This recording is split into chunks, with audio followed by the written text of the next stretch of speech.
Episode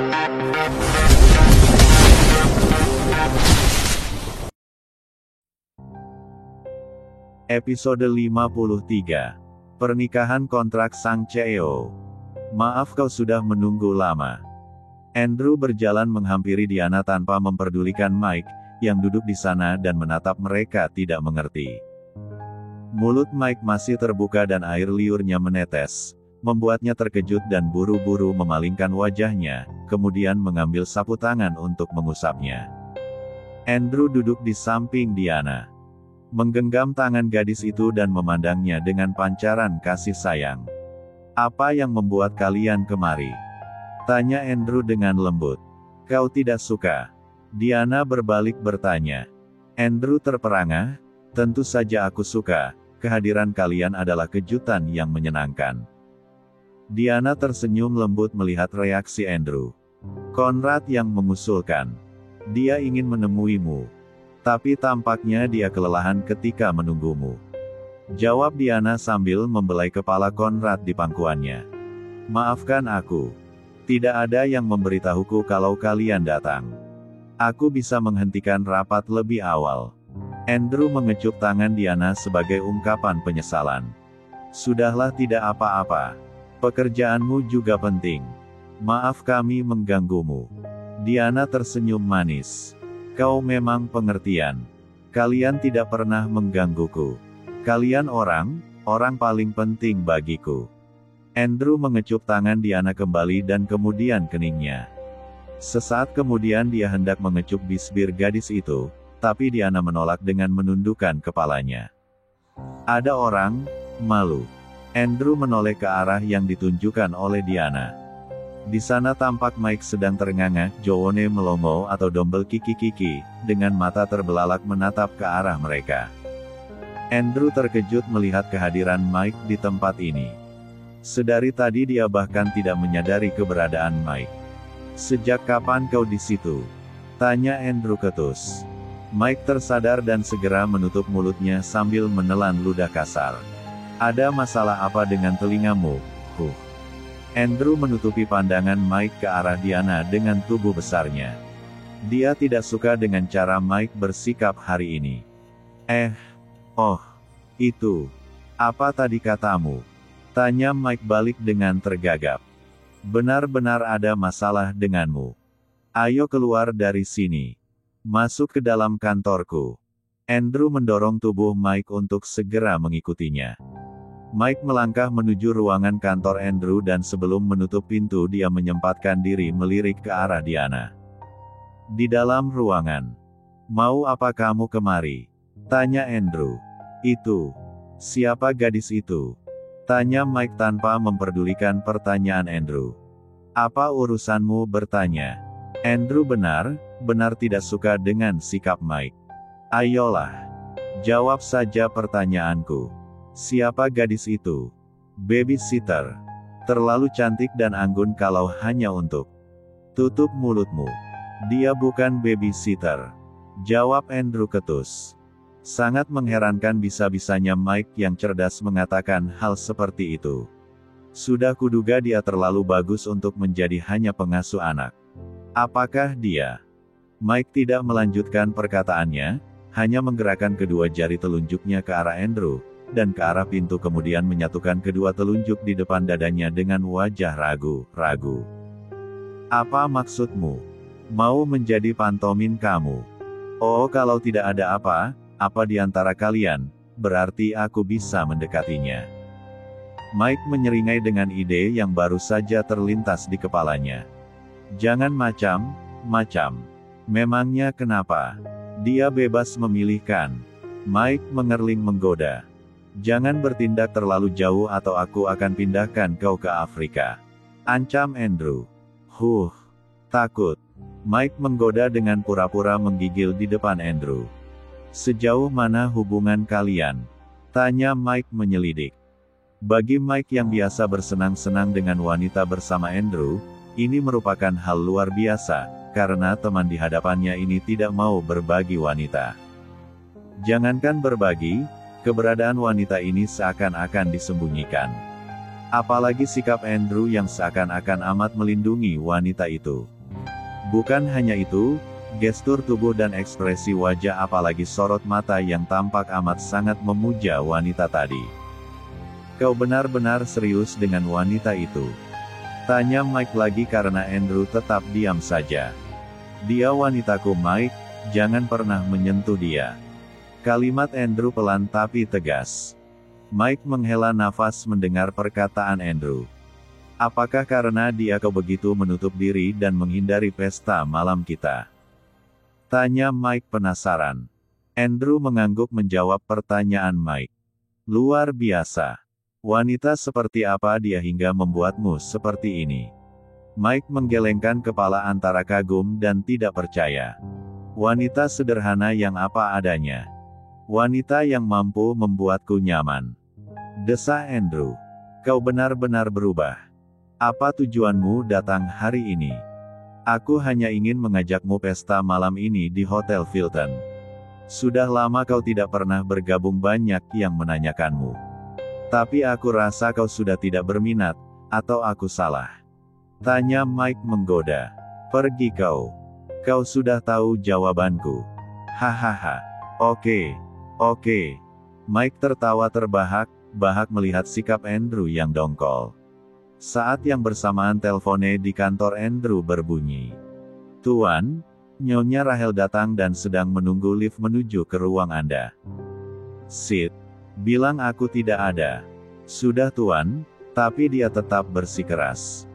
Andrew menutup gagang teleponnya dengan kasar. "Ada apa?" tanya Mike heran.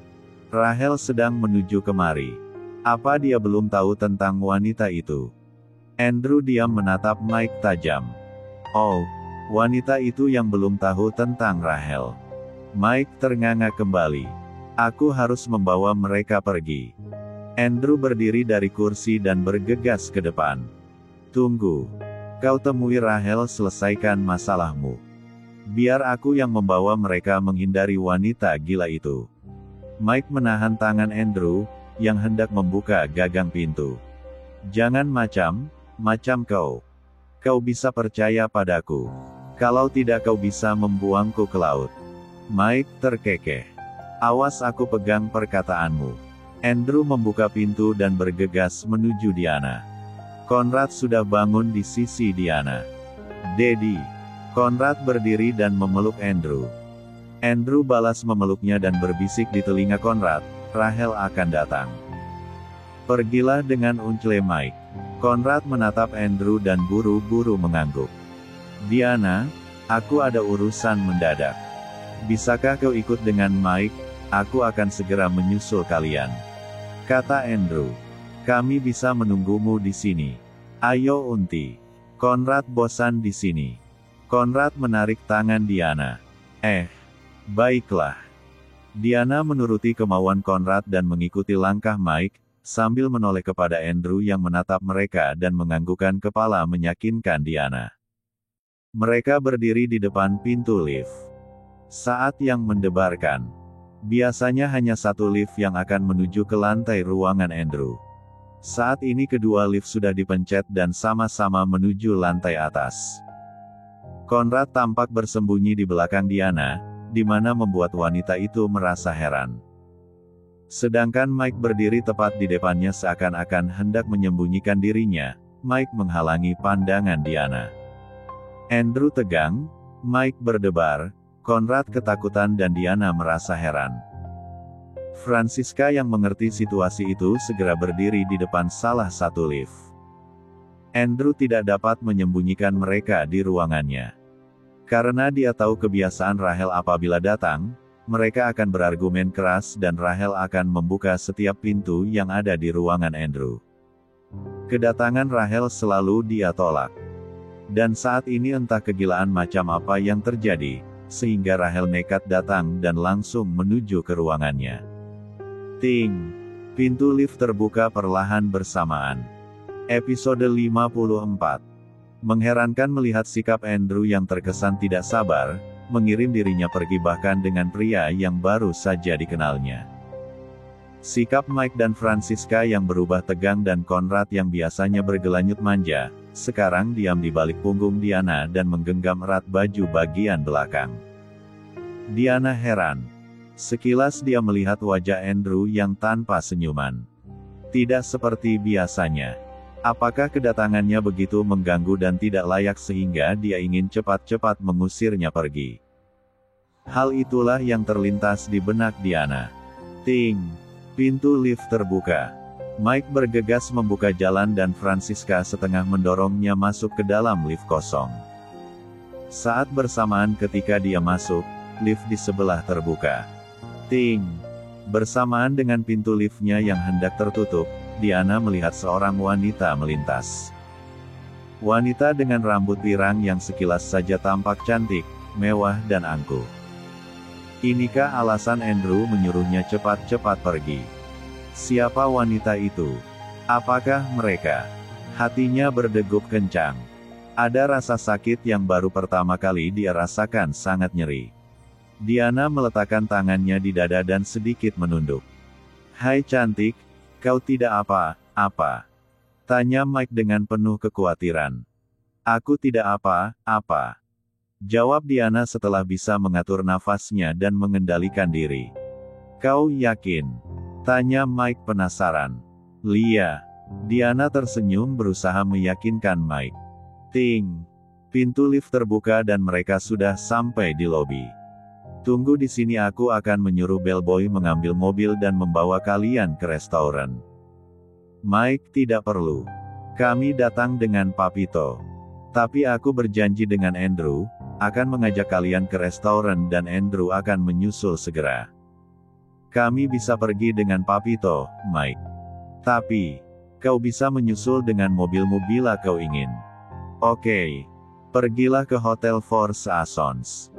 Aku akan menunggu kalian di lobi." Mike akhirnya mengalah. Setelah dilihatnya Papito datang menjemput, dia segera menyusul mereka menuju Four Seasons. Sementara itu di kantor Andrew, Rahel keluar dari lift dengan tergesa dengan wajah angkuhnya. Sepintas dia melihat sosok wanita dan anak kecil, yang dia yakini adalah Conrad ada di dalam lift yang tertutup. Dengan wajah penuh emosi, Rahel segera memencet tombol lift hendak menyusul mereka. Tapi semua pintu lift sudah tertutup dan menuju ke bawah. "Terlambat sekian detik. Apa yang kau lakukan di sini?" Suara Andrew penuh ketidaksukaan dengan kehadiran Rahel. "Anak itu Conrad bukan? Dan wanita itu pasti dia bukan." Suara Rahel berapi-api. "Apa pedulimu?" Suara Andrew terdengar galak. Francisca segera mundur menuju mejanya, dan diam di sana menelpon customer service lobby, untuk menolak segala sesuatu yang berhubungan dengan Andrew, dan juga memberitahu Brian tentang situasi di ruangan Andrew. "Apa peduliku katamu?" Suara Rahel sinis. "Hahaha, dia anakku. Tentu saja aku peduli. Dia bukan anakmu. Aku yang membesarkannya." "Membesarkan dengan apa? Kau bahkan hampir tidak pernah menyentuhnya. Aku yang merawatnya dari bayi." "Heh. Nani yang mengurusnya dari bayi. Tapi dia tinggal denganku dan memanggilku Mommy. Itu karena kau yang memerintahkannya." "Andrew, jangan memutarbalikan fakta," Rahel berteriak. "Fakta apa? Anak itu tidak pernah menjadi anakmu bahkan merasakan kasih sayangmu. Apapun katamu, aku adalah ibunya. Kau tidak pantas dipanggil sebagai ibu," desis Andrew dengan geram. Aku benci padamu Andrew." "Bagus kau membenciku, segera tanda tangani surat perceraian." "Hahaha, kau pikir semudah itu aku akan menyerahkanmu? Kau milikku." Rahel tertawa sinis dan menyeringai. "Aku bukan milikmu. Dan tidak akan pernah menjadi milikmu. Hahaha, sekarang kau memungkirinya sayang, tapi dalam pelukanku kau selalu terlena. Kau wanita gila. Aku tidak akan pernah menyentuhmu kalau saja kau tidak berlaku licik. Aku terpaksa agar aku bisa melayanimu sebagai seorang istri." Andaikan saja Andrew adalah pria seperti dahulu, dia akan tersentuh melihat sikap Rahel yang tiba-tiba seperti orang tertindas dan merana. "Istri. Kau bahkan menjadikan aku sebagai perjanjian dengan wanita lain agar mendapatkan keinginanmu. Tapi kau menikmatinya bukan? Lebih baik bersama mereka daripada bersamamu. Ayolah, akui kau mencintaiku. Kau bahkan menanyakan pendapatku ketika hendak mengabdosi Conrad. Ejek Rahel dan tersenyum sinis. Andrew teringat masa itu. Ketika itu dia merasa kasihan melihat Rahel, yang telah keguguran dan berakting menjadi wanita yang begitu merana. Setiap saat ibu Rahel selalu menyudutkan dirinya, dengan mengasihani putrinya menikah dengan seorang pria mandul. Menyinggung betapa besarnya pengorbanan keluarga Rahel, untuk membantu keluarga Andrew yang sedang krisis. Bahkan mengatakan bahwa sia-sia dia menikahkan putrinya, karena pada akhirnya bayi yang dikandung Rahel gugur. Saat itu Andrew sudah memberikan peluang perceraian supaya hidup Rahel tidak menjadi sia-sia dengan dirinya, seperti yang selalu ditekankan Rahel dan ibunya. Tetapi dengan berbagai alasan mereka menolak dan mengatakan bahwa dirinya tidak tahu terima kasih. Bahkan setiap kali Rahel dan keluarganya meminta bantuan, Andrew selalu berusaha mendukung. Pernikahan mereka hanya karena politik tanpa cinta. Dan itu seperti berenang di sungai yang kering.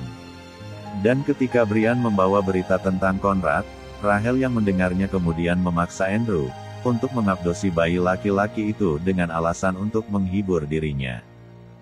Tapi bahkan Rahel tidak memilih nama untuk bayi itu dan tidak mengurus surat adopsi. Hingga akhirnya Conrad terdaftar sebagai anak Andrew saja. Sayang sekali, kehadiran Conrad bahkan tidak dapat menutupi penghinaan yang dilontarkan oleh ibu Rahel dan bahkan tidak mampu mengubah sikap Rahel untuk mempunyai naluri keibuan. Wanita itu tidak tahan dengan suara tangisan bahkan melihat sosok mungilnya. Dia selalu pura-pura tersenyum pada Conrad saat Andrew tiba. Kau tidak pernah menginginkan dia. Bahkan kau mengugurkan darah dagingmu sendiri. Suara Andrew pelan tapi seperti sayatan pisau. Aku menggugurkan anak itu demi kau. Ternyata kau mandul, heh. Suara Rahel lantang dan mengejek. Apa maksudmu demi aku? Itu bayi yang kau kandung dan kau gugurkan sendiri. Karena aku tidak ingin kau merasa tidak nyaman dengan kehadiran bayiku. Kau gila. Hahaha. Aku masih waras, Andrew sayang. Rahel menghampiri Andrew dan hendak menyentuh dada pria itu. Dengan kasar Andrew menepis tangan wanita itu. Kau tidak akan pernah pantas menjadi seorang ibu. Apa hakmu menilai aku? Kau pikir dirimu pantas dengan semua wanita yang pernah kau gauli. Setidaknya aku tidak pernah main gila di depan seorang bocah. Andrew tahu apabila Rahel seringkali membawa pulang pria, dan bersenang-senang di rumahnya. Di mana kau sembunyikan wanita itu heh? Wanita itu pasti lebih parah dariku. Jangan pernah kau menghina dia. Wanita miskin itu pasti hanya pura-pura lembut di depanmu. Merayumu dengan senyum manjanya yang gonit. Rahel berusaha untuk memprovokasi Andrew. Dia jauh 1000 kali lebih baik darimu. Heh. Wanita kampungan itu tak akan pernah sebanding dengan diriku. Tentu saja dia tidak sebanding dengan dirimu. Karena dia jauh di atasmu. Suara Andrew terdengar melecehkan. Kau benar-benar menghinaku. Lihat saja nanti wanita miskin itu yang dia inginkan hanya hartamu. Kau tidak perlu khawatir tentang hal itu. Cukup tanda tangani surat perceraian itu. In your dream baby. Rahel melengos hendak pergi. Tapi langkahnya terhenti ketika melihat Brian. Hei tampan. Sudah lama tidak berjumpa, apakah kau merindukanku? Tanya Rahel sambil berjalan meliuk menggoda. Brian hanya diam. Dari sorot matanya dapat terlihat Brian juga amat tidak suka dengan wanita cantik di hadapannya. Ternyata kau masih saja bisu. Segera tanda tangani surat perceraian, atau saya akan menggali setiap kebobrokan Anda dan keluarga Anda. Ancam Brian dengan suara rendah namun terdengar menyeramkan. Lakukan kalau kau bisa tampan. Rahel berbisik di telinga Brian dan menggigit telinganya. Brian segera mendorong tubuh Rahel hingga dia terjerembab ke belakang. Sid, aku akan membalas semua penghinaan ini. Brian tidak banyak bicara, begitu pintu lift terbuka dia segera menarik tangan Rahel dengan kasar masuk ke lift. Silahkan pergi dan bawa kembali berkas perceraian yang sudah ditandatangani. Rahel hanya dapat melotot, dan menyebutkan banyak nama binatang di dalam lift yang membawanya langsung ke lantai parkiran.